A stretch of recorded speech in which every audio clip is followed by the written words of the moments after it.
ces temps dans ta parole, de nous faire énormément de bien. Tout pour la gloire de ton nom, dans le nom de Jésus. Que le Saint-Esprit nous accorde la liberté, la souplesse, la sensibilité.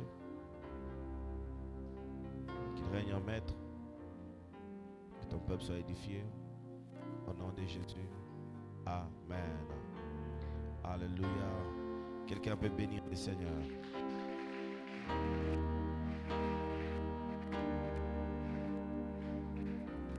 Gloire à Jésus. Je vais m'aider à saluer ton voisin de gauche, ton voisin de droite. Je vais lui dire bienvenue dans la présence du Seigneur. Et nous sommes en train de continuer notre marathon enseignement. Nous sommes en train de parler sur les cœurs d'adorateurs. Amen. Les cœurs d'adorateurs. Aide-moi à dire les cœurs d'adorateurs. C'est l'enseignement que nous avons ici. Nous avons commencé le dimanche passé. Et nous avons parlé dans le livre de Genèse. On a vu la loi de la première mention. Des choses qui concernent l'adoration. Amen. Hein? On a vu comment est-ce que l'adoration est une épreuve. Le cœur d'adorateur est toujours mis à l'épreuve. Alléluia. Dieu met à l'épreuve le cœur d'adorateur par l'obéissance et par plusieurs autres choses que nous manifestons dans nos vies. Le temps va me manquer de récapituler. Je connais comment ça fonctionne avec moi. Quand je commence à récapituler, de nouvelles choses vont commencer à venir. Nous risquons d'aller au-delà de ce temps qui nous a été imparti. Amen. Nous sommes en train de nous battre pour que nous puissions faire le culte dans les temps qui nous est imparti. Gloire à Jésus. Gloire à Jésus. Alors, nous allons parler de certains petits points sur l'adoration. Mais le concept de l'adoration est un concept qui tourne autour du culte. Lorsque nous parlons de l'adoration, nous ne sommes pas seulement en train de voir les chants ou les cantiques que nous sommes en train de monter vers Dieu. Du reste, l'adoration n'est pas un chant ou un cantique. Alléluia. L'adoration est toute une vie. Quelqu'un me donne un bon amen. Ce n'est pas un chant, l'adoration. Il y a des chants d'adoration, c'est vrai, mais l'adoration, c'est toute une vie. Nous avons vu que l'adoration, c'est remettre à Dieu ce que Dieu nous a donné. Lorsque nous remettons à Dieu son image, lorsque nous ramenons à Dieu son investissement en nous, nous sommes en train de l'adorer. Alléluia. Et le culte, nous l'avons défini comme étant le concept qui veut dire tourner autour de la personne de Dieu. Lorsque nous faisons un culte, nous sommes en train de tourner autour de Dieu. Nous sommes en train de voir différentes facettes de sa personne, en train d'apprécier, en train d'élever, en train de reconnaître, en train de marcher dans une certaine forme de communion avec lui. Amen. Alléluia. Le culte se déclenche par la conscience de Dieu. On parle du culte lorsque nous sommes conscients que Dieu est là. Dieu est là. Aide-moi à dire à ton voisin, Dieu est là. Partout où nous sommes conscients de la présence de Dieu, le culte peut commencer. Jean chapitre 4. À partir du 20e verset jusqu'au 24e verset. Jean chapitre 4. À partir du 20e verset, nous lisons la parole de Dieu. Nos pères ont adoré sur cette montagne. Ok. Et vous dites, vous, que les lieux où il faut adorer est à Jérusalem. Femme, lui dit Jésus, crois-moi, l'heure vient où ce ne sera ni sur cette montagne, ni à Jérusalem que vous adorerez le Père. Vous adorez ce que vous ne connaissez pas. Ok. Nous adorons ce que nous connaissons, car le salut vient des Juifs. Mais l'heure vient, et elle est déjà venue, où les vrais adorateurs adoreront le Père en esprit et en vérité, car ce sont là les adorateurs que le Père demande. Amen. Tu peux t'asseoir, tu vas relire la lecture quand tu seras assis. Tu vas me relire ça plus tard. Jésus se retrouve dans une conversation bizarre avec une femme, une Samaritaine. Leur conversation a commencé par des sujets plus personnels. Besoin de boire, et puis un échange sur la qualité des relations qu'ils entretenaient les deux peuples. Et ça a commencé à prendre une certaine tournure. Bizarrement, la notion de l'adoration, ce n'est même pas Jésus qui l'a amené dans cette causerie, c'est la femme. déjà à partir du verset 20e, la femme qui est en train de parler à Jésus pour lui parler de l'adoration. Vous adorez sur cette montagne. Elle a commencé à attirer l'attention de Jésus sur l'adoration, sur ce qui doit se passer autour de la personne de Dieu. Mais quand vous allez revoir plus haut, la femme a réalisé quelque chose, que le moment qu'elle était en train de passer avec Jésus était un moment spirituel, était un moment intense. Tu peux lire les versets qui est juste avant cela. Tu peux rester assis, tu lis ça. Verset 20, verset 25. Avant. La femme lui dit, je sais que les Messie... Verset 19. Verset 19. Seigneur, lui dit la femme, je vois que tu es prophète. En fait, la qualité de la relation, elle voit plus tard, elle a commencé à être consciente de la présence de Dieu, de la révélation de Dieu, du divin, de quelque chose de spirituel. Leur conversation a commencé par des choses matérielles. L'eau, les si, j'ai commencé à lui parler sur le type de relations qu'elle avait, la femme, les hommes qu'elle entretenait. Et subitement, la femme lui dit, mais es-tu un prophète? Et elle est partie plus loin pour dire à Jésus, nos pères ont adoré sur cette montagne. La conscience de Dieu l'a ramené à comprendre ou encore à être éveillé sur le concept de l'adoration. Alléluia. Elle a été consciente que ce moment n'est plus un moment ordinaire. Ça devient un moment spirituel. Et Jésus est en train de dire certaines vérités que j'aimerais partager avec nous sur certaines choses à savoir sur l'adoration. Et il dit, nos pères ont adoré cette montagne et vous dites, vous, que le lieu où il faut adorer est à Jérusalem. Or, vous devez savoir une chose en ce qui concerne l'adoration, ou encore en ce qui concerne l'adoration dans le temps dans lequel j'étais en train de parler de ce texte, c'est que l'adoration était plus liée à un lieu. Amen. Même les enfants d'Israël, lorsqu'ils étaient en captivité, ils demandaient à Dieu la grâce d'être libérés pour aller adorer, pour avoir un culte qui devait se faire à Jérusalem. Et tous les Israélites qui étaient disséminés même dans le pays, pendant certains moments, ils devaient monter à Jérusalem pour adorer Dieu. Amen.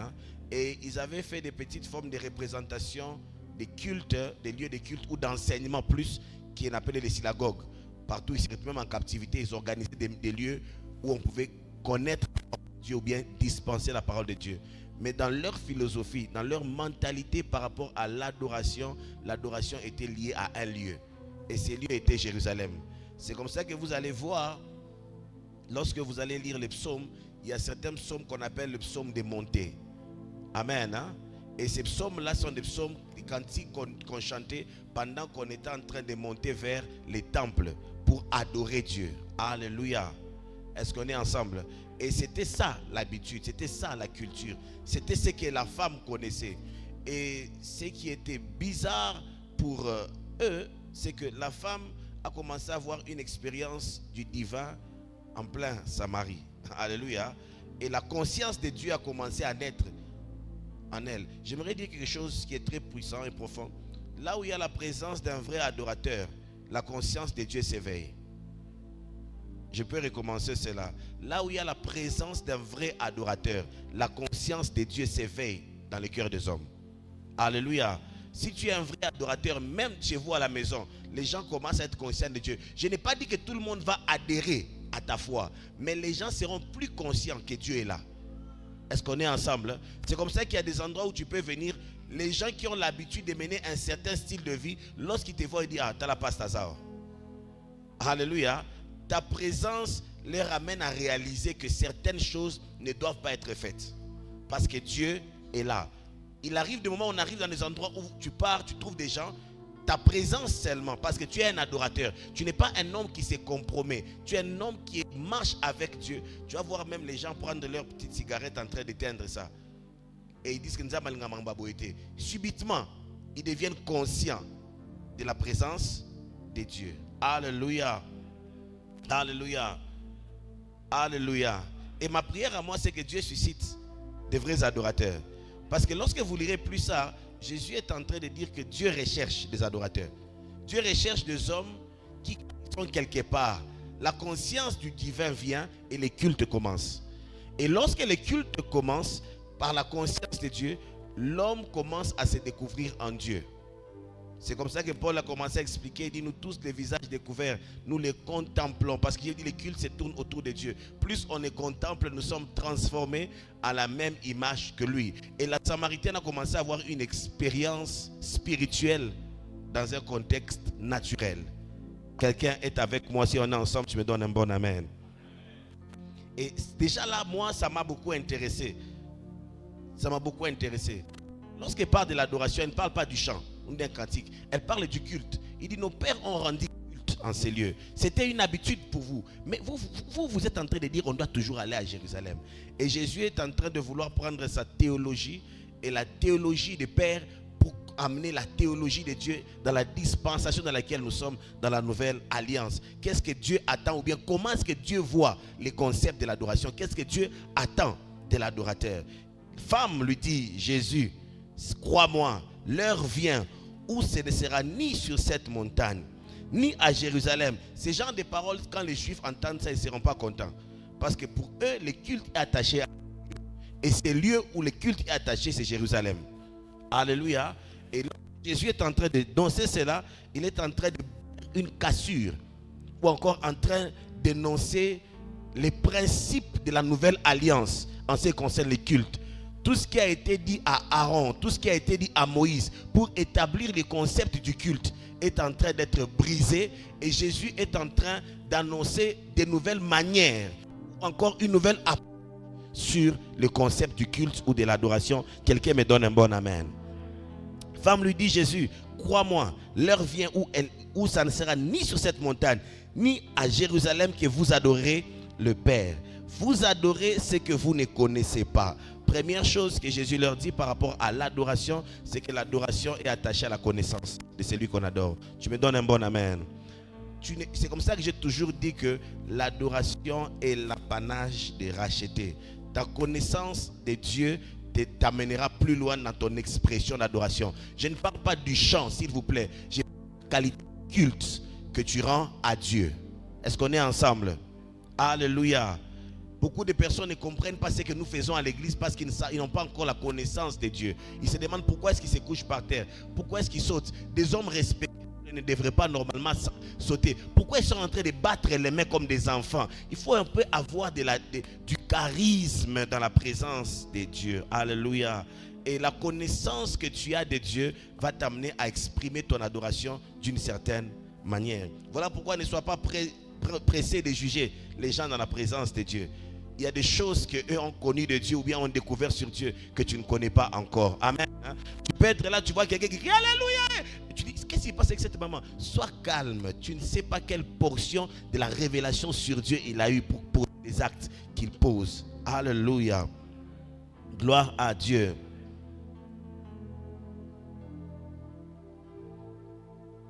Il dit ceci. Vous adorez ce que vous ne connaissez pas. Nous, nous adorons ce que nous connaissons. Car le salut vient des Juifs. Et moi, ce que j'aime, ce n'est pas seulement l'origine juive, mais parle du salut. Une chose par laquelle nous grandissons dans la connaissance de Dieu, c'est le salut. Amen. Hein?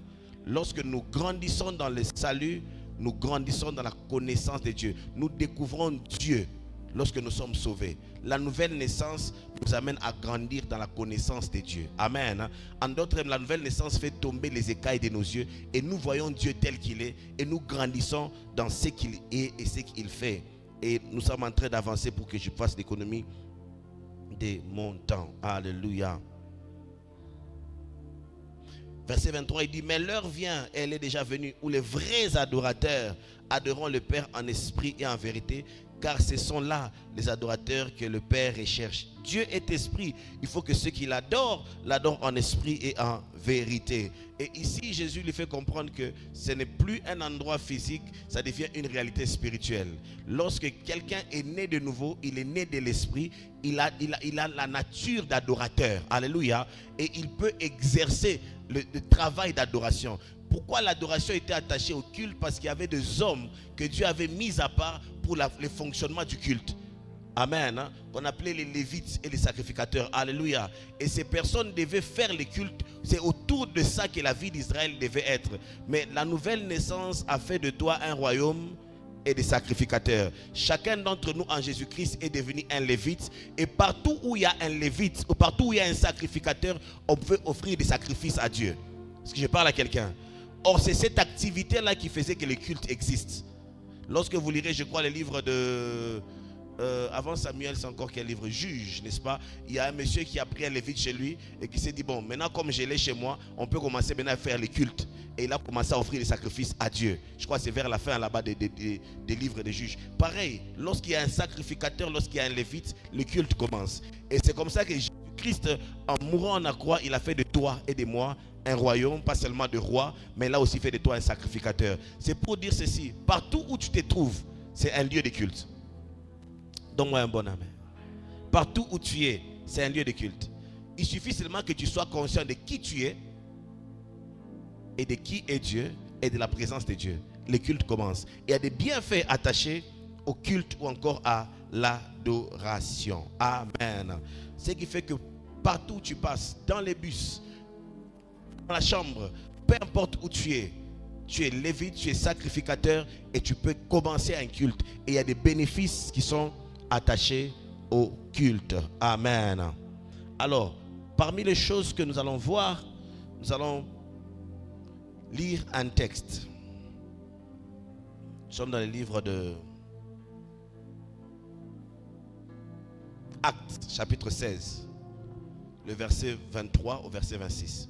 Je commence par les fardeaux que Dieu m'avait mis à cœur. Actes, chapitre 16, le verset 23 à 26, nous lisons la parole de Dieu. Après qu'on les eut chargés des coups, ils les jetèrent en prison en recommandant aux geôliers de les garder sûrement. Les geôliers, ayant reçu cet ordre, les jeta dans la prison intérieure et leur mit les ceps aux pieds.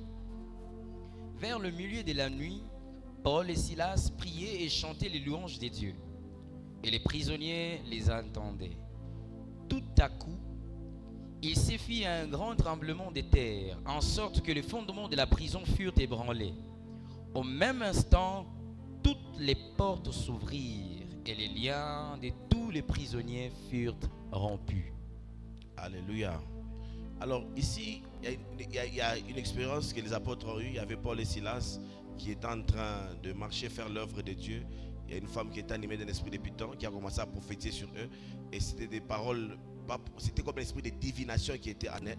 Et Paul a réalisé cela. Pendant qu'il prenait autorité sur cet esprit, il y a eu un acharnement spirituel sur lui. Lorsque tu liras le même texte un peu plus haut, tu peux monter un peu plus haut. Là, on parle de toutes ces personnes qui tiraient gain de ces gens d'esprit.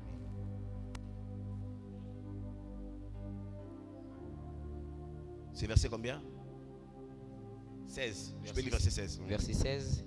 Comme nous allions au lieu des prières, une servante qui avait un esprit de Python et... En fait, je vais vous donner... Ce que je vous explique sont des choses pratiques dans la vie chrétienne. Ce sont des hommes spirituels qui partent dans un rendez-vous spirituel, à un lieu de prière.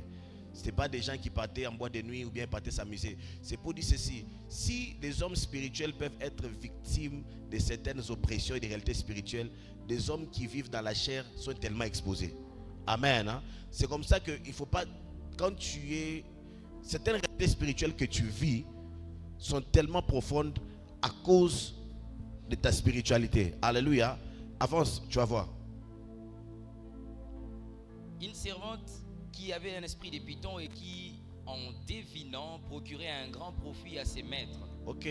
Quand cette dame devinait, il y avait des gens qui gagnaient de l'argent derrière. En d'autres termes, elle était en train de donner, elle alimentait certains hôtels des mondes des ténèbres. C'est pareil avec certaines réalités qui se passent dans la foi. Yeah? Amen. Lorsque tu es un homme spirituel et que tu es en train de gagner les âmes, transformer les vies, tu es équipé à bâtir le royaume de Dieu, il y a des vies sur lesquelles le diable est gagné. Quand quelqu'un vit dans la prostitution, quelqu'un vit dans l'ivrognerie, quelqu'un vit dans le banditisme, vous ne savez pas combien est-ce que cette personne est en train de... C'est micro un problème? C'est micro qui a un problème? S'il vous plaît, on peut l'échanger, s'il vous plaît.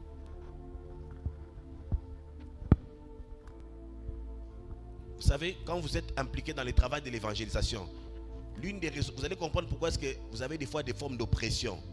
Mais vous dites, je l'ai fait pour Jésus. Pourquoi est-ce que je me sens comme ça? Tu sens tes émotions sont opprimé, tu sens une forme d'oppression autour de toi, tu sens qu'il y a certains géants qui s'élèvent autour de toi. C'est parce que toutes ces personnes que nous amenons à Jésus, certaines personnes sont des, comment je peux dire, des hôtels ou encore des sources, des ravitaillements pour le monde spirituel. Alléluia. Alléluia. Il y a des personnes, lorsque vous voulez les arracher dans le monde des ténèbres, ces personnes sur lesquelles le diable s'est investi pour qu'ils continuent à régner et à se réjouir comme diable. Parce que ces personnes ont la capacité d'influencer plusieurs personnes. Vous savez, des gens comme ça, elle, quand elle décide d'être prostituée, tous ses amis vont commencer à se prostituer. Parce qu'elle a une influence. Elle va montrer combien est-ce que c'est bon. Comment. Lui, quand il décide d'être un ivrogne, ou bien il décide d'être un bandit, tout le monde le suit. Parce que derrière lui, le diable sait qu'il y a un gain. Alléluia. Je vous explique cette réalité spirituelle parce que vous ne comprenez pas. Lorsque nous nous impliquons dans la vie de l'évangélisation, nous nous lançons dans un travail, dans un combat spirituel très intense. Quelqu'un me donne un bon amen. Alléluia. Et dans certains de ces combats spirituels intenses, il y a des réalités spirituelles qui nous arrivent qu'on n'arrive pas à expliquer. Dont la clé, c'est les cultes, c'est l'adoration. On va y arriver plus tard. Mais j'aimerais d'abord vous mettre dans ces contextes pour que vous puissiez comprendre. Il y a des personnes, lorsque vous allez les gagner, vous êtes en train de déstabiliser tout un système spirituel. Alléluia. Leur salut, c'est un grand scandale dans le monde des ténèbres. Et le diable sait que s'il te laisse cette âme, il y a plusieurs personnes qui viendront derrière cette personne. Et il y a des missiles, il y a des attaques, il y a des géants, il y a des principautés. Le diable mobilise tout son effort pour que tu ne sois pas en paix et que tu n'accomplisses pas ce travail. Parce que nous sommes dans un vrai combat spirituel. Alléluia. C'est comme ça que vous avez l'impression que lorsque vous prenez trop au sérieux les choses de Dieu, la vie devient un peu trop difficile. Vous sentez comme des petites oppressions, vous sentez comme des choses où vous êtes comprimés. Ce qui était facile avant devient difficile. Parce que vous êtes en train de mener les vrais combats spirituels. Est-ce qu'on est ensemble, hein? Est-ce qu'on est ensemble?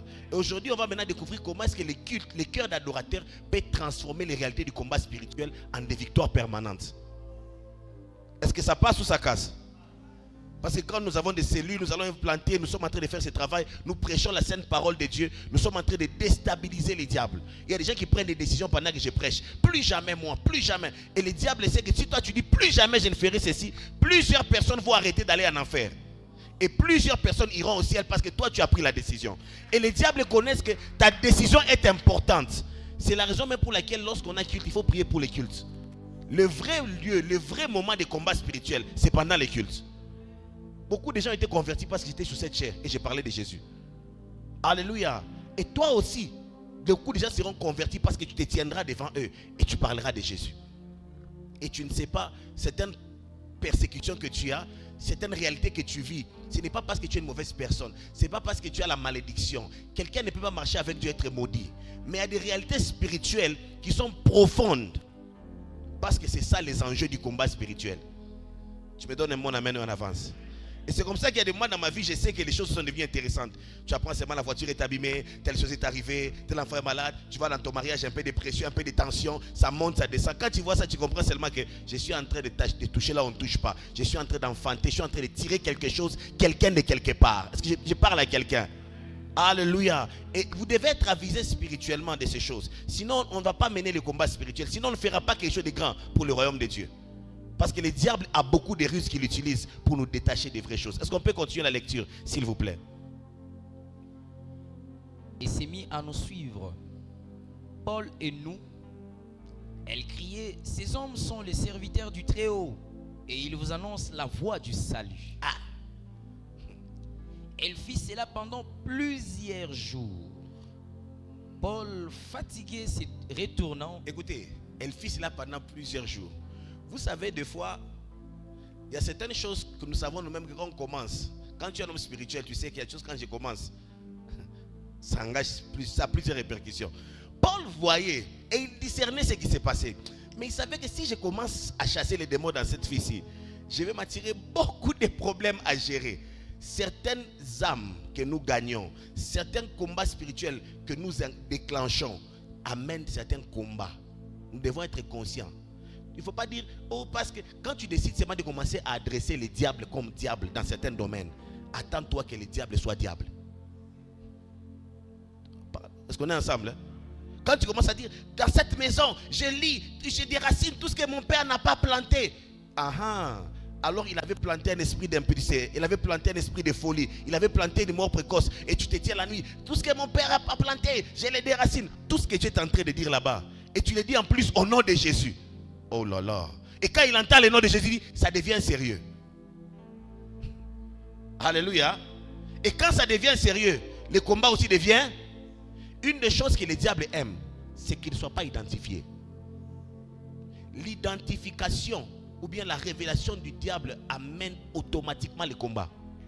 Quand tu les discernes, tu as engagé le combat. Voilà pourquoi tu vas remarquer certaines choses, tu les faisais de temps en temps. Mais le jour où tu as compris que l'impudicité, la pornographie, la masturbation, c'est mauvais, ces jours-là, tu as commencé à sentir comment ça devient un combat. Avant, tu pensais que tu les faisais quand tu voulais. Maintenant, tu réalises que tu n'as plus la volonté de laisser. Oui ou non? Tu dis, je laisse aujourd'hui. Mais tu ne comprends pas comment est-ce qu'après une semaine, tu retombes dans les mêmes choses. Parce que depuis le jour où tu as eu la conscience, tu as déjà engagé un combat. Est-ce que j'ai parlé à quelqu'un? Quand tu es inconscient, tu penses que ce que tu fais, tu as le contrôle. Les diables aiment te faire croire que c'est toi qui mènes la danse.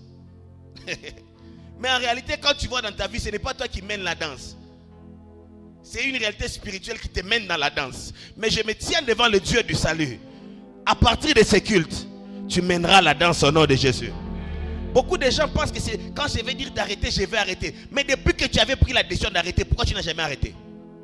Parce qu'en réalité, ce sont les choses spirituelles qui se passent en toi, qui te poussent à faire la même chose.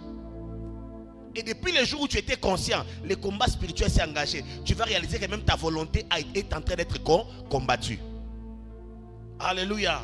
Tu es une lutte avec ta propre volonté pour faire ce qui est bien pour toi, ta propre vie. Parce que la conscience ou l'identification de l'ennemi engage clairement les combats spirituels. Alléluia. Quand tu commences à réaliser que ce n'est pas normal ça dans ma maison, tu es fatigué de ça, sache ceci. Quand tu as la révélation, il faut te préparer au combat. Donne-moi un bon amen. Je vous dis la vérité. Toutes les fois que tu as une révélation, tu dois te préparer un nouveau combat. Quand tu as la révélation de la prière de la nuit, prépare-toi à avoir toujours sommeil à minuit. Vrai ou faux? Quand tu as la révélation de certaines choses, de certaines disciplines, prépare-toi à des combats. Parce qu'une fois que tu comprends, le diable sait que l'âge de l'innocence est parti, le temps de combat est venu. Et depuis le temps de Jean-Baptiste jusqu'à aujourd'hui, les choses du royaume, c'est pour les violents. Et ça demande un peu de force pour s'en emparer. Depuis que tu as la révélation de ce que ta vie doit devenir, de ta destinée, de ton histoire avec Dieu, regarde le poids des combats que tu as. Et tous ces combats n'ont qu'un seul objectif. Laisse la femme qui a l'esprit de Python prophétiser calmement. Mais nous n'allons pas la laisser. J'ai dit on ne va pas la laisser. J'ai dit dans ta maison, le diable ne va pas régner. Dans tes affaires, le diable ne va pas régner. Dans la vie de tes enfants, le diable ne va pas régner. Je dis à quelqu'un, dans ta propre destinée, ça sera Jésus qui est Seigneur. Et on va établir l'atmosphère du culte. Ça ne sera plus la femme de l'esprit de Python. Il y aura un nouveau règne qui va s'établir. Est-ce que je parle à quelqu'un? Et c'est ça la vraie réalité. Toi tu penses que c'est moi qui gère. Quand je veux je viens. Quand je ne veux pas même venir à l'église. C'est pas quand tu veux tu viens. Regarde comment est-ce que le diable peut te garder à la maison. Tu sens que tu connais que Dieu est vrai. Les choses de Dieu sont bonnes. Mais tu ne comprends pas. Comment est-ce que pour quitter seulement la maison et venir dans la présence de Dieu, c'est comme si tu étais en train de faire un voyage de kilomètres. Parce qu'il y a une réalité spirituelle que peu de gens comprennent.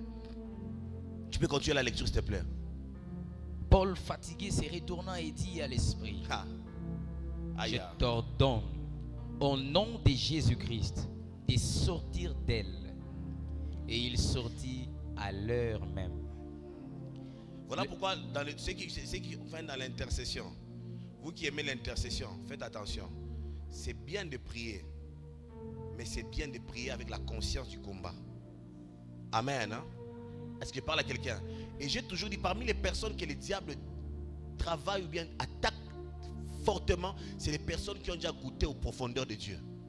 Des hommes qui ont déjà exercé l'autorité spirituelle pour ramener les gens des ténèbres à la lumière. Vos vies sont tellement exposées. Alléluia. Est-ce que je parle à quelqu'un? Ne prenez pas ça comme une ambiance, mouvement hébergène. On parle en langue, on chasse les démons, on évangélise. Moi, je ne vais pas vous faire peur. Parce qu'on n'a pas reçu l'esprit de peur. Mais je veux que vous soyez conscients que ce n'est pas un jeu d'enfant aussi. Parce que certains ont fait ça dans toute leur jeunesse. et dans leur vieillesse sont finis des rétrogrades parce que les attaques sont venues à un niveau qu'ils n'ont pas pu les contenir. Est-ce que je parle à quelqu'un? Ce n'est pas de l'ambiance, c'est vraiment une réalité et une vie. Alléluia. Est-ce que je parle à quelqu'un? Continue. Le maître de la servante, voyant disparaître l'espoir de leur gain, se saisirent de Paul et de Silas. D'abord, l'esprit de divination. Est-ce que c'est vendre le coca? C'est vendre les biscuits? Pourquoi on dit le maître de la servante? Allô? C'est une réalité spirituelle. La divination, ce n'est pas une marchandise. C'est une activité spirituelle. On dit on part chez un devin. Pourquoi? C'est une forme de spiritualité. Donne-moi un bon amen. C'est-à-dire il y a derrière certaines personnes, il y a des gains spirituels. Alléluia. J'ai dit bien derrière certaines intelligences, il y a des gains spirituels. Voilà pourquoi beaucoup de gens qui sont dans les sciences occultes utilisent quoi les gens intelligents. Derrière certaines beautés, oh c'est un beau garçon, qu'est-ce qu'il fait? Il séduit toutes les filles. Et tu vas le voir, il a même un agenda, il a déjà couché avec 150 filles. Pourquoi? Parce que derrière certaines grâces, derrière ta beauté, tu es une belle fille, derrière toutes ces choses-là, derrière l'argent de certaines personnes, c'est un maître. Voilà pourquoi faites attention avec l'argent, faites attention avec la beauté, faites attention avec la gloire. Tu me donnes un bon amen? Est-ce que vous savez que certaines personnes, derrière l'argent, et tu vas voir, il a déjà connu plus de autant de filles. Et lui, sa mission, c'est de... Seigneur. Alléluia. Et toutes les filles rêvent d'être avec lui. Pas parce qu'il est nécessairement spécial, mais parce que derrière lui, il y a des maîtres spirituels qui sponsorisent cette destinée pour perdre plusieurs vies. Est-ce que quelqu'un est en train d'avoir les yeux ouverts? Alléluia. Oh, cette fille, tout le monde dit, moi seulement cette fille, moi seulement cette fille. En réalité, derrière cette fille, il y a des gens qui sponsorisent. Cette fille va avoir une influence spirituelle sur plusieurs hommes. Et tu vas voir un papa qui est au volant. Qu'est-ce qui se passe? Parce que derrière cette fille, il y a des maîtres qui réclament les histoires, les destinées, les vies des gens. Alléluia. Aide-moi à dire à ton voisin, tout ce qui est naturel ne l'est pas toujours. Oui, on a dit, elle prophétisait. Mais derrière ce qu'elle disait, il y avait des esprits qui sponsorisaient cela. Et les gens naturels, les gens normaux vont dire, quelle beauté. Mais les hommes spirituels vont dire, il y a un esprit de Python ici. Il y a l'esprit de Jézabel ici. Oh, cet homme a beaucoup d'argent. Mais tu ne comprends pas, un homme spirituel, une femme spirituelle va dire, ce n'est pas son argent. Il y a un esprit de perdition ici. Il est en train d'acheter les destinées des gens. Au fait, je prie pour quelqu'un ici, que Dieu t'accorde un esprit de discernement au nom de Jésus. Ce qui manque à beaucoup d'entre nous, c'est quoi? C'est de discerner derrière ce qui est naturel, qu'est-ce qui se cache de spirituel. Ce n'est pas parce que quelqu'un parle bien qu'il est naturel. D'autres personnes ont l'art de convaincre les gens. Et dans les mal, ils utilisent tellement des arguments scientifiques, rhétoriques, tout ce qui est utilisable. Son but à lui, c'est de créer une certaine fausse cohérence des idées pour t'amener à la perdition. Mais Dieu t'anime d'un esprit de discernement. Je déclare sur toi, tu ne tomberas pas entre les mains des faux docteurs de la loi au nom de Jésus. Tu ne seras jamais victime de fausses prophéties au nom de Jésus. Tu ne seras jamais victime de fausses apparences au nom de Jésus. Des gens qui apparaissent d'une certaine manière, qui séduisent ton cœur pour te faire perdre la chose. Et j'imagine le frère. Est-ce qu'il y a cherche un nom qui n'a pas ici? Sinon qui va dire le pasteur m'a cherché. Aïe. Le frère Dubois, le français, le frère Lafouine Dubois, en train de prophétiser, en train de faire l'œuvre de Dieu. Son ministère est en train de monter. Et puis il trouve la sœur Marie-Claire qui dit, papa, c'est toi notre daddy. Quand tu prophétises, je sens la chose de Dieu. Et tu vois, certaines appréciations, il faut discerner quel esprit est derrière. Vous qui aimez que tout le monde vous apprécie, vous risquez d'être exposé à des choses que Dieu n'a pas envoyées dans vos vies. Voilà pourquoi un serviteur de Dieu ne se nourrit que de l'approbation de Dieu. Bon et fidèle serviteur. Le reste, gloire à Dieu. Mais tout ce que tu me dis, je laisse que l'Esprit de Dieu témoigne à mon esprit que ce qui vient de cette bouche, vraiment, vraiment, c'est ce que je suis. Du reste, c'est Dieu qui appelle. Et c'est Dieu qui cote ce qu'il a appelé. Je parle à quelqu'un. Beaucoup sont tombés par la séduction des appréciations. Daddy Dubois le fournier, toi quand tu prêches, toi quand tu enseignes, et Paul et Silas qui passaient, ils ont eu le discernement que certaines appréciations ne sont pas toujours spirituelles.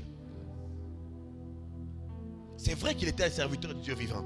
C'est vrai qu'il était en train de prêcher la voie du salut. Mais l'intention de la personne qui parlait n'était pas spirituelle et divine. Est-ce que je parle à quelqu'un? Et si tu n'as pas le discernement, tu laisseras beaucoup de choses dans ton parcours avec Dieu.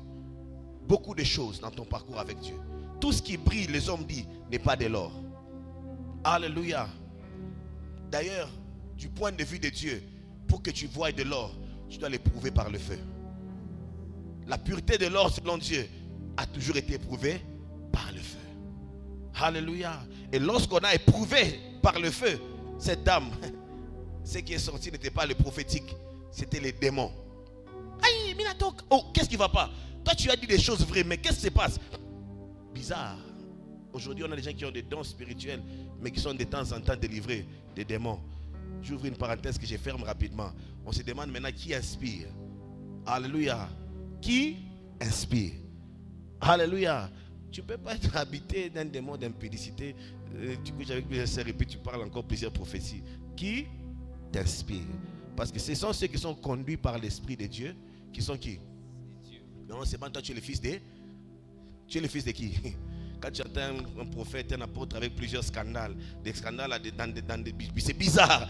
Il te demande maintenant qui conduit l'homme qui fait ces choses. Si c'est l'Esprit de Dieu, il produira les fruits de la sainteté. Oh, donne-moi un bon amen. Le fruit de la pureté, donne-moi un meilleur amen. Le fruit de l'intégrité. Mais maintenant, il y a une duplicité. Alléluia. Alléluia. Les chantres, donnez-moi un bon amen. Quand tu chantes, nous sommes tous remplis du Saint-Esprit. Tu dis, il est au quoi onction. Maintenant, puis après, on voit ta vie, c'est un peu bizarre. Maintenant, on se demande, c'était quelle inspiration? Alléluia. Faites attention avec les chansons qu'on aime et l'esprit et l'atmosphère de l'esprit. Les gens peuvent réagir à ce que leur âme aime. Mais ce qui est spirituel a une marque spéciale. Et tout ce qui vient de Dieu a une marque de l'éternité. Ça laisse un dépôt profond dans la connaissance de Dieu. Pas seulement dans les émotions des hommes. Est-ce que j'ai parlé à quelqu'un? Je ne suis pas contre l'onction. J'aime l'onction. Mais je commence à avoir peur de l'esprit qui anime maintenant les gens qui ont l'onction. Tu apprends qu'il a fait des croisades terribles. Mais tu apprends aussi que puis il a 4 copines et puis c'est l'homme de Dieu. Mais tu te demandes comment est-ce qu'il gère la chose de Dieu et la chose du monde. Quelle capacité il a entre... Il est un menteur. Enfin, il y a des gens qui le connaissent comme un menteur qualifié. C'est petit, cercle. Et puis il y a d'autres aussi qui le connaissent comme man of God. Maintenant, on ne sait pas comment est-ce qu'on peut faire les ponts entre ces choses. Parce que bien aimé, qu'on ne se montre pas. Il n'y a pas de lien entre les ténèbres et la lumière. Soit on est de Dieu, soit on ne l'est pas. Tu me donnes un bon amen. Et Dieu n'est pas dans la duplicité. Ni chaud, ni froid. Je te vomirai. Le prix à payer pour marcher avec Dieu, c'est de l'aimer lui seul. Dieu ne se mélange pas. Le diable accepte le mélange, mais Dieu ne se mélange pas. Tu me donnes un bon amen et j'avance un tout petit peu. Alors, c'était juste une réalité spirituelle que je voulais que les gens comprennent. Parce que certaines choses nous arrivent, on ne comprend pas qu'est-ce qui ne va pas. Depuis que j'ai décidé d'être dans la mission, pourquoi c'est dur pour moi? Même pour me marier, c'est dur. Mais ça ne doit être que dur parce que tu es en train de travailler à contre-courant. Et tu es dans une mission suicide. Gloire à Dieu pour nous, on a le Saint-Esprit. Alléluia. Et on a Jésus qui est une garantie. Écoutez, le diable peut tout faire, mais ne touchera jamais à ton âme.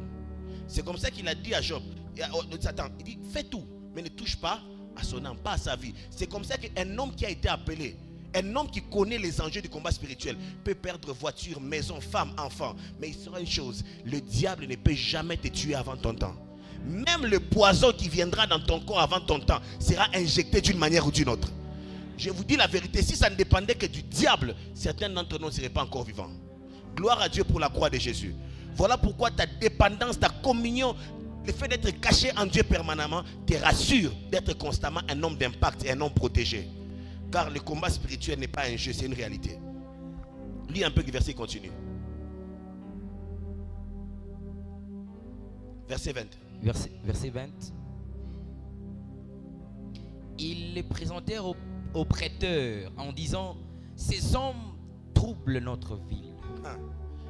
Tu comprends maintenant pourquoi est-ce que des fois chez vous tu n'es pas trop intéressant? Parce que tu troubles certaines choses. Alléluia. Depuis que tu as commencé à parler en langue, depuis que tu as commencé à craindre certains péchés, tes amis ne t'aiment plus beaucoup. Tu es un peu troublant.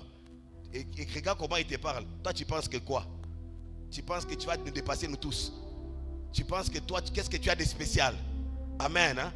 Pourquoi est-ce que vous n'avez pas ce langage envers moi quand j'étais encore païen? Pourquoi est-ce que quand on était en train de prendre un peu la petite dose, et puis on avait des rendez-vous avec des filles dans la maison, j'étais un bon garçon. Mais depuis le jour où j'ai décidé, et puis c'est ma propre vie, j'ai décidé un peu seulement de craindre Dieu. Je commence à vous mettre mal à l'aise. Dans cette maison, tout le monde doit commencer à rentrer à 18h. Quand je dormais dehors, tu me demandes, tu étais où? J'ai dit, papa, c'est pas grave. Mais depuis que j'ai commencé à aller à l'église, quand j'arrive seulement à 18h30, mouinyumba, ce n'est pas un problème. Je sais que ce que je porte maintenant commence à troubler les gens un tout petit peu. Je parle à quelqu'un? Est-ce que je parle à quelqu'un? Certaines réactions contre toi montrent seulement que tu es dans la bonne direction. Oh. Est-ce que je parle à quelqu'un? Quelqu'un dit ceci: si tu ne rencontres pas le diable sur ton chemin, c'est que tu marches avec lui. Et quand tu rencontres le diable, tu rencontres la confrontation, des résistances, une forme d'injustice, de combat inutile. Même au travail, toi c'est toujours toi qu'on va. C'est pas grave. Alléluia.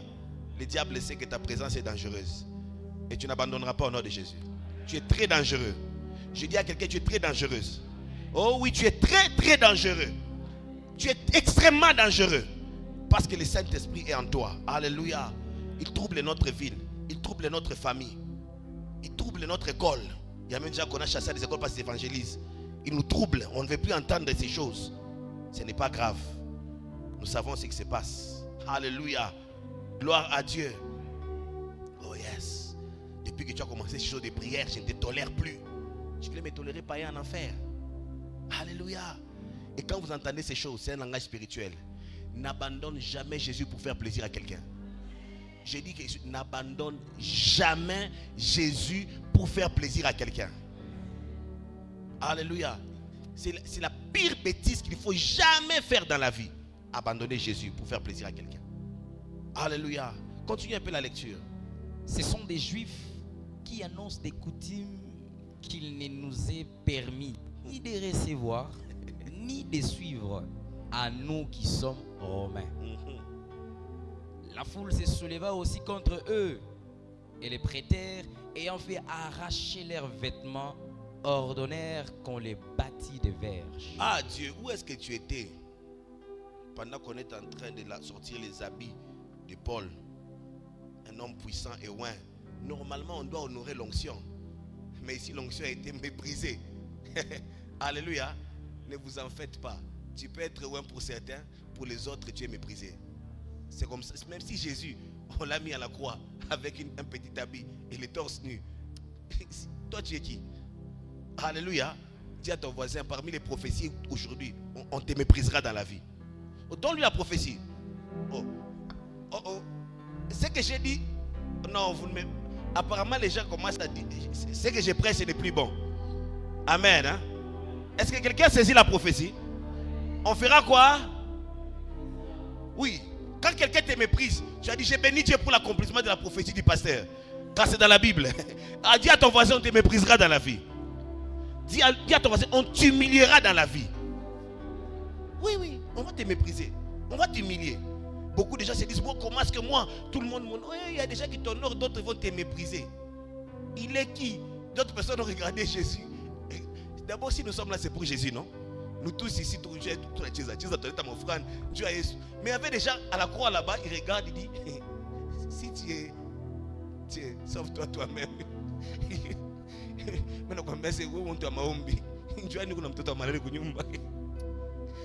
Et puis on te regarde, je vois nous magasin, je vois nous ngari par intercession, nuit de prière, cellule, kupaka na pando kuna shuka, na mkata uyokuza. Dis à ton voisin, on t'humiliera. Oh oui, ça fait partie de la parole de Dieu. Hein? C'est parmi les prophéties qui doivent s'accomplir. Parce que si vous êtes humilié avec lui, vous serez aussi glorifié avec lui. La gloire commence d'abord par la souffrance, par l'humiliation, par la crucifixion avec Christ. Est-ce que j'ai parlé à quelqu'un? Est-ce que c'est une bonne prophétie? Est-ce que c'est une bonne prophétie? On t'humiliera. Dis-lui encore une prophétie. On se moquera de toi. Les gens vont se moquer de toi.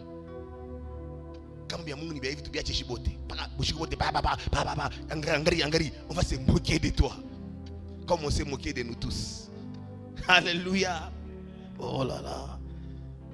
Maintenant, toi, quand on se moque un peu de toi, on a Zakuriaria. Pourquoi on s'est moqué de moi? Quand on t'humilie un peu, pourquoi moi on va m'humilier? Frères et sœurs, quand tu es responsable à la chorale, bien l'intention, si tu n'es pas le responsable de tout le monde, l'erreur que vous commettez, c'est quoi? Être le pasteur des gens, c'est pas le pasteur de tout le monde. Il y a des gens qui vont te voir comme petit. Il y a des gens qui m'appellent petit. On a montré moi pour un soldat petit yakao.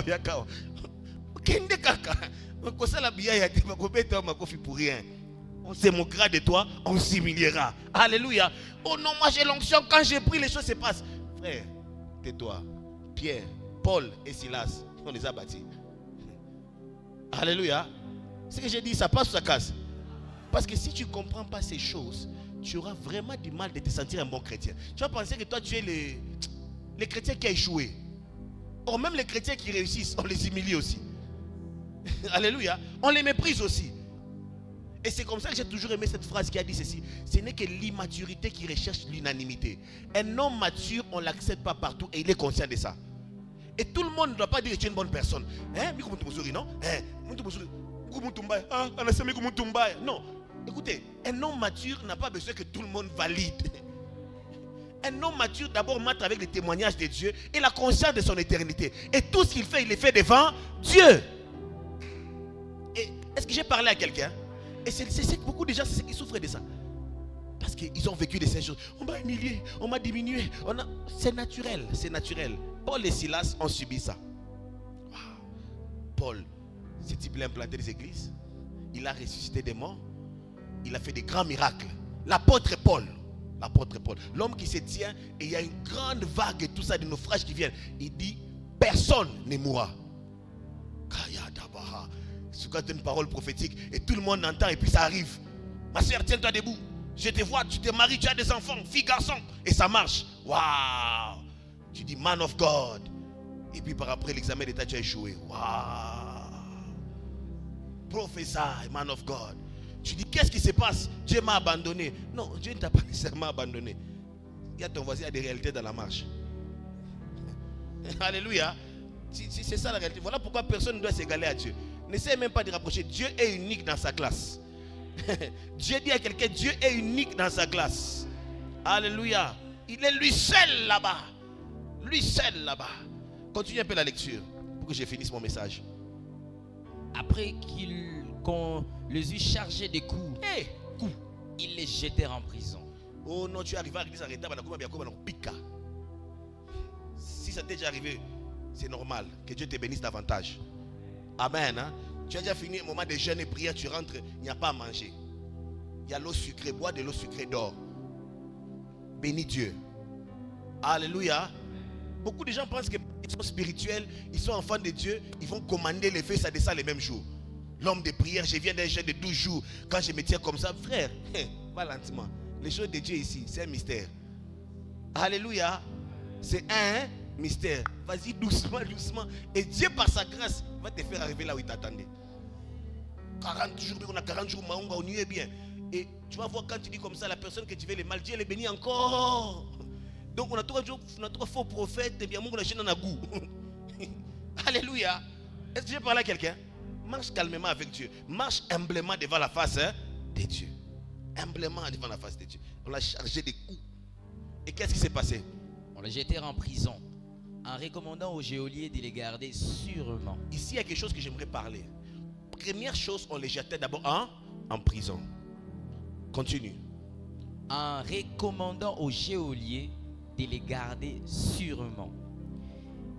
Les geôliers ayant reçu cet ordre, les jeta dans la prison intérieure. Deuxième chose, lorsque les geôliers ont entendu cet ordre, il a jeté dans la prison intérieure. Est-ce qu'on est ensemble? Hein? Ici, j'aimerais que vous puissiez réaliser deux dimensions des prisons qui peuvent exister. Certaines personnes sont des prisons physiques. Tu sens que leur épanouissement physique ou leur épanouissement visible est limité par certaines puissances spirituelles. C'est-à-dire leur liberté d'exercer la volonté. Parce que c'est une des choses que la prison fait. La prison te prive d'exercer ta volonté. Tu as envie de sortir, mais tu ne sors pas. Tu as envie de manger ce que tu veux, mais tu manges ce qu'on te dit de manger. En prison, on s'habille d'une manière spéciale. Tu ne t'habilles pas comme tu veux.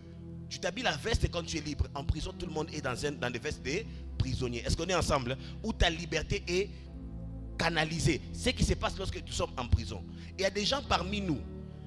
Tu réalises que ta vie, tes désirs et la vie que tu mènes, il y a comme une loi d'imposition sur ta vie. Tu sens que les choses qui te vivent et les choses que tu aspires ne sont pas pareilles. Alléluia. C'est comme si tu es conditionné à une vie. J'ai une bonne nouvelle pour toi. Quelque chose va se passer dans ta vie. Alléluia. Lorsque tu comprendras les cœurs d'adorateurs ou l'adoration, ou encore les cultes, quelque chose se passera. Mais il ne s'est pas arrêté là-bas. Il l'a amené dans la prison intérieure. Ce sont les personnes qui sont en train de connaître des oppressions intérieures. Qui a déjà vu la dépression avec les yeux? Alléluia. Il y a des gens qui vivent des choses, une prison intérieure. Ils ont une forme de dépression. Ils ont une forme d'amertume. En fait, à l'intérieur d'eux, ils sont dans un monde difficile à vivre. Ils ne sont pas seulement prisonniers par rapport aux aspirations. Et même leur âme et leurs émotions et leur être intérieur. En d'autres termes, leur santé mentale est prisonnière. Alléluia. Alléluia. Tu te sens emprisonné en toi-même. En toi-même. À la prison intérieure. Ce sont des choses qui font souvent pleurer. Où tout le monde te voit, tu salues, tout le monde tu souris. Bonjour, alléluia. Tu nous as fait chanter, tu as prêché comme j'ai prêché. Mais quand tu rentres dans la prison intérieure, tu pleures. Alléluia. Est-ce que je parle à quelqu'un? Continue la lecture. Et leur mit les cèpes aux pieds. Vers le milieu de la nuit, Paul et Silas priaient et chantaient des louanges des dieux. Et les prisonniers les entendaient. Écoutez ce qui se passe. Et je vous donne une instruction. Vers le milieu de la nuit, Paul et Silas ont compris une chose. Souvenez-vous, je vous ai dit ceci. Le culte se déclenche lorsque la conscience de Dieu est là. Est-ce qu'on est ensemble? Et vers le milieu de la nuit, Paul et Silas ont réalisé une chose profonde. Que quoi qu'il soit dans la prison intérieure, quoi qu'il soit dans la prison, quoi qu'il soit au milieu de la nuit où il peut avoir peut-être aucune intervention, Dieu était là. Et lorsqu'on parle de la louange ou des chants des dieux, ils s'adressaient à Dieu. Ils étaient conscients qu'au milieu de ces chaos, l'existence de Dieu pouvait faire la différence. Et ils ont commencé à tourner autour de la personne de Dieu pour leur percer. C'est comme ça que j'ai toujours aimé ce que les Américains disent: praise your way out. Ou bien, loue Dieu pour ta percée, pour ta délivrance. Alléluia. Certaines situations de nos vies connaissent un changement lorsque nous avons un cœur d'adorateur. Une chose que le diable recherche lorsqu'il nous fait du mal, c'est de murmurer, c'est de pleurer, c'est d'abandonner. La dernière des choses que le diable attend, c'est qu'on adore, qu'on loue Dieu, qu'on danse à Dieu, qu'on dise merci à Dieu, même lorsqu'on a perdu un être cher. C'est l'une des choses que le diable ne peut pas comprendre, que tu perds un travail de millions et que tu viennes à l'église, tu dis: j'ai béni le Seigneur parce qu'il m'a donné la grâce de travailler un moment et maintenant il m'a privé de cela pour que je m'attache à autre chose. C'est l'une des choses que le diable ne comprendra jamais. Parce que la réaction des hommes normaux, c'est la réaction des enfants d'Israël. Lorsqu'ils quittent l'Égypte, ils viennent. Lorsqu'il y a un peu de confusion dans la marche, ils appellent Moïse. Moïse, viens. Là on était bien. Entre nous, qui était bien dans les péchés? Entre nous. Mais pourquoi ça complique, on commence à aimer le monde? Allô? On n'est pas loin des enfants d'Israël. Alléluia. Est-ce que c'est que je parle, ça passe ou ça casse? Et c'est ce qui se passe. Et au milieu de la nuit, Paul a dit: après tout, je suis serviteur du Dieu vivant. Le Dieu d'Abraham, le Dieu de Moïse, le Dieu de David dans la fosse au lion, le Dieu, c'est mon Dieu. Le Dieu qui a sorti Jonas dans le vent du poisson, c'est mon Dieu. Qu'est-ce que j'ai fait? Je loue Dieu. Je donne à quelqu'un ici une instruction. Au milieu de ta confusion, ne murmure jamais contre Dieu.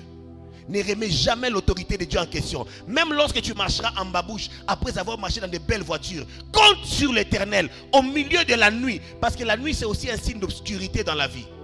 Et minuit, c'est un temps. Est-ce que d'entre nous, quand on demande de sortir à minuit dehors, beaucoup d'entre nous ont peur la nuit? Vrai ou faux? Pourquoi quand c'est 21h, 22h, vous voulez fermer les portes? Parce que la nuit, ça fait peur. Au milieu des craintes de la vie, au milieu de l'obscurité de la vie, au milieu de tout ce qui ne va pas dans ta vie, décide de faire un culte. Mets Dieu au centre et laisse que toutes ces situations tournent autour de Dieu. Est-ce que je parle à quelqu'un? Je ne sais pas à qui je suis en train de parler, mais je vais te donner une solution. pour ta situation, c'est un cœur d'adorateur. Alléluia. C'est un cœur d'adorateur. Au milieu de tout ça, Seigneur, je te bénis de ce que je n'ai pas un enfant, mais j'ai quand même la vie. Certains sont morts et n'ont jamais été mariés, mais moi tu m'as donné la grâce de goûter mes mariages. Seigneur, je te bénis. Même si j'ai encore un contrat, mais je sais qu'un jour tu me donneras un travail. Seigneur, je te bénis pour les 10 membres que tu me donnes. Seigneur, je te rends grâce. Écoutez, frères et sœurs, lorsque tu commences à tourner autour de Dieu, en louant Dieu, et la précision ici que j'aime, c'est que les prisonniers les entendaient. Certaines personnes sont dans la même situation que toi, mais n'ont pas le même courage et la même révélation que toi. Et certaines personnes n'attendent que toi pour que leur situation change. Voilà pourquoi j'aimerais parler à Paul et Silas, des hommes qui connaissaient Dieu. Ne vous taisez pas dans vos moments difficiles, car autour de vous, la révélation de Dieu est sur le point de se répandre. Tous ceux qui étaient en prison ne connaissaient pas l'existence de Dieu. Mais ces jours-là, lorsque le culte a commencé dans la prison, la conscience de Dieu est venue. Même les geôliers et tous les prisonniers ont demandé de donner leur vie à Jésus. Est-ce que je parle à quelqu'un? Il ne faut pas te taire lorsque tu as déjà connu une révélation de Dieu. Écoutez, c'est comme ça que je dis, un païen ne pleure pas comme un chrétien ne pleure pas comme un païen. Nous, on manque aussi comme eux. On a les mêmes problèmes, bien-aimés. On a les mêmes problèmes. Alléluia. Écoutez, nous manquons des fois en argent. Nous manquons des fois à manger. Des fois même dans nos mariages, on a aussi des problèmes avec nos femmes. Il y a tout ce que tous les hommes vivent. Mais la différence, c'est que Jésus est au centre. On décide de ne pas murmurer, de faire le culte autour de Jésus. Les situations difficiles, on en vivra toujours. Mais lorsque Jésus est au centre et que notre adoration monte, ses cœurs est en nous, les situations ne restent jamais les mêmes. Prenez-le d'un homme qui a connu des moments noirs dans la vie. Alléluia. J'ai connu des fois des moments où tu ne sais pas si demain existera. Où tu découvres les hommes dans une facette différente. Mais j'ai connu aussi quelque chose. Lorsqu'on met Dieu à sa place, les situations ne restent jamais les mêmes. Est-ce que je parle à quelqu'un? Dis-moi à ton voisin, dans cette situation, loue et adore.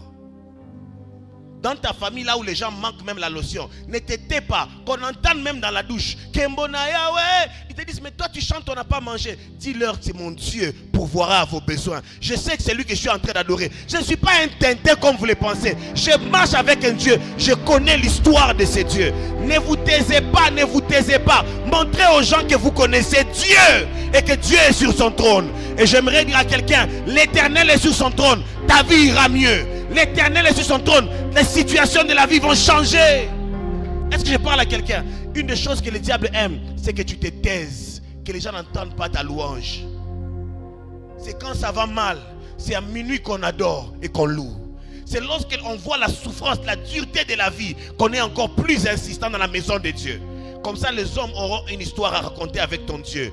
On a vu cet homme passer par là, mais aussi on a vu son Dieu venir et le sortir de cette situation. Si avec toi, tu me donnes un bon amen. La même chose est arrivée aux enfants d'Israël. Je vais continuer le dimanche prochain. La même chose est arrivée aux enfants d'Israël. Ils se retrouvent dans 2 Chroniques chapitre 20. On vient les attaquer. Une guerre s'annonce. Et les Moabites s'élèvent contre eux, les Ammonites. Et la guerre se déclenche. Josaphat et tous les autres sont partis chercher la face de l'Éternel. Et j'aime ce qui se passe. L'Éternel leur dit, cette guerre ne sera pas votre guerre. Certains combats, on ne les combattra jamais de notre force. Alléluia. Mais il leur a dit une seule chose. Quand vous irez à la guerre, mettez les chantres devant. Mettez les adorateurs devant. Amenez un chant à Dieu, pas de murmures, pas de lamentations. Reconnaissez que l'Éternel est au milieu de vous. L'adoration, c'est reconnaître que Dieu est au milieu de nous. Que Dieu est au contrôle de tout ce qui se passe dans nos vies. Alléluia. On n'a pas encore tout ce qu'on aspire, mais on a l'assurance que l'Éternel est avec nous. Est-ce que je parle à quelqu'un? Et la Bible dit ceci: les gens du camp ennemi se sont enfouis parce que ce qu'eux chantaient là-bas, ils ont senti comme des pieds de milliers de gens qui venaient contre eux. Tu ne comprends pas ce qui se passera dans ta vie lorsque tu apprendras à louer Dieu malgré tes situations difficiles. C'est ton voisin un cœur d'adorateur. Ça veut dire ceci: même lorsque le diable va te comprimer, décide de te décomprimer par la louange et l'adoration. Une autre réalité spirituelle que j'ai tirée ici: lorsque quelqu'un apprend à faire un culte à Dieu, il se libère de toute forme de prison. Bien-aimés, voilà pourquoi je vous encourage. Lorsque vous venez à l'église, lorsqu'on dit danse, danse, des fois la louange et les danses sont thérapeutiques. Amen. Certains stress, certaines pression, quitte par la liberté que l'esprit accorde dans un moment. Quand on dit bêta beaucoup, parce qu'il y a des choses qui se passent. Beaucoup de philosophes, même si tu réfléchis, vrai ou faux? Même si tu anticipes la solution, déjà Dieu t'a laissé 10 ans dans ta vie, qu'est-ce que tu as changé? Touche un peu, dis qu'est-ce que tu as changé? Et tu dis vraiment, on t'a laissé ta propre fille au bêtiba calcul, au bundi, au salibossement. Qu'est-ce que tu as changé? Alléluia. Maintenant, je te propose quelque chose. Adore, loue, chante, danse. Je parlerai de ça le dimanche prochain. Vous allez voir ce qui s'est passé entre David et sa femme. David ramène l'arche de l'alliance. Lorsque l'arche venait, David sort les habits, met là et commence à danser. Alléluia. Et j'ai dit, mais David, qu'est-ce qui ne va pas? David connaît Dieu et connaît les merveilles qu'il y a lorsqu'on fait un culte à Dieu. Lorsque tout tourne autour de Dieu, les choses ne restent plus jamais les mêmes. Alléluia. Pendant quelques minutes, j'aimerais qu'on puisse faire un mélange de louange et d'adoration. Pendant 5 ou 10 minutes, s'il vous plaît. Ou, frère, Zala bébé. Amen. Hein? Loyer. Les enfants vont étudier comment. Derrière des questions qu'on ne sait pas répondre. Demain est un mystère. Aujourd'hui nous appartient. Mais demain, il faut faire confiance à Dieu. Alléluia. Je parle à quelqu'un. Oh, on a dit que je suis ceci. Prends tout ça là. Alléluia.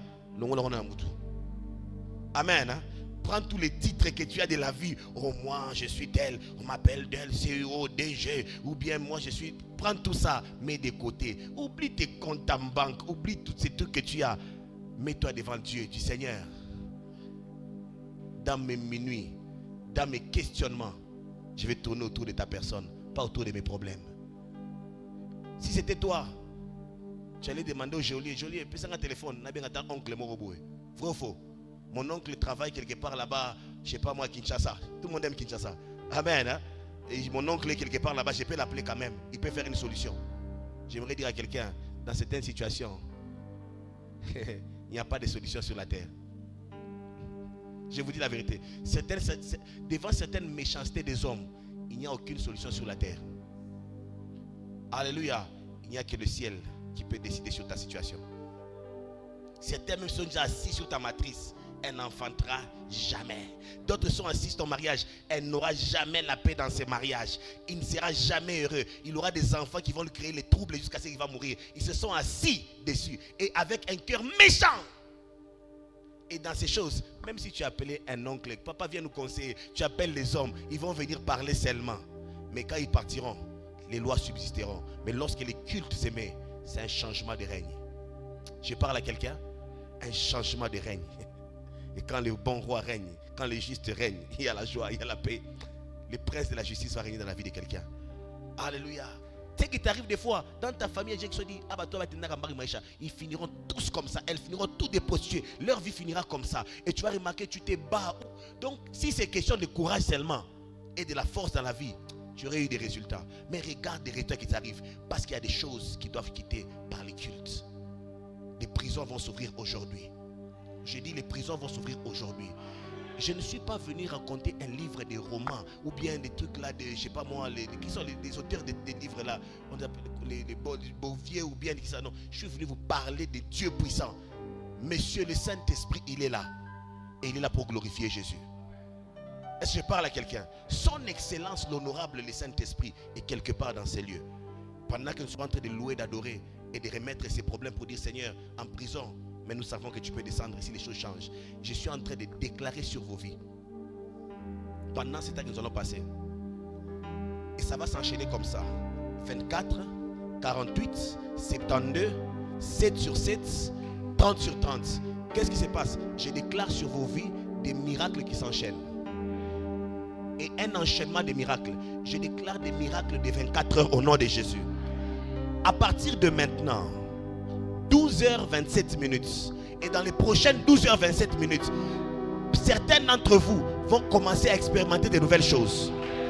Et 48 heures qui s'ajoutent, les choses s'ajoutent.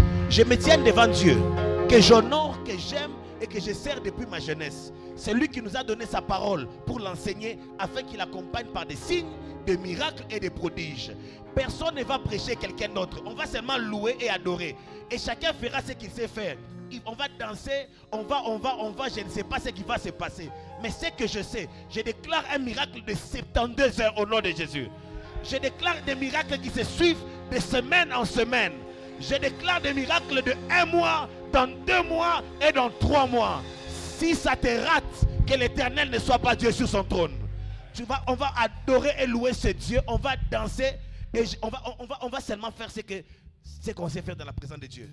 Et l'Éternel va faire tomber des batailles dans ta vie, tu ne comprendras jamais. C'est que les hommes ont échoué. Là où les conseils ont échoué, là où l'intercession a raté, le Dieu du culte fera quelque chose.